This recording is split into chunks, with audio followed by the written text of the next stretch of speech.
Happy Thursday, y'all. I don't have much. I'll probably put this with another video, but I got some Doritos because my son wants the Dorito Mexican casserole. I'll make that real soon. I bought some gum, and I picked him up something to eat from Wendy's, and the guy asked me for a slice of gum, so I just gave him a pack.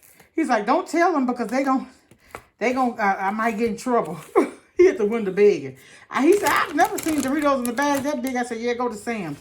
Sam's had this Welch's grape juice, y'all. These $5.98 for the two of these. You know what I was thinking? I was thinking I'd get them at Kroger sometime for $1.49, but this is the wintertime.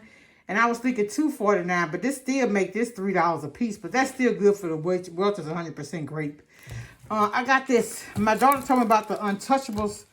I did buy some of the ones that you turn and you put different places and they smell Unstoppables, I'm sorry. But this is the fabric spray. I got that. And y'all, I went back to Sam's and got some more of this lemonade. Y'all seen me with the pink before. This lemonade here is so good. It says sugar-free.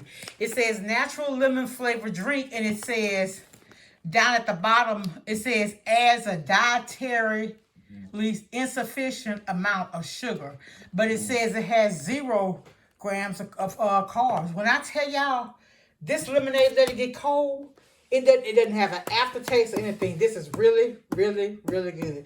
It's 7 something. It used to be 6 something, but last time I got the regular lemonade by mistake, and I'm glad I did. That's the best mistake I've made because it's no calories. I mean, not no calories. But no calories, no sugar added. It does have sodium though. But y'all, when I tell y'all this is a good drink, if you like lemonade, let it get real cold, it's good. Doesn't have an aftertaste either. Talk to y'all later. Much love. Bye.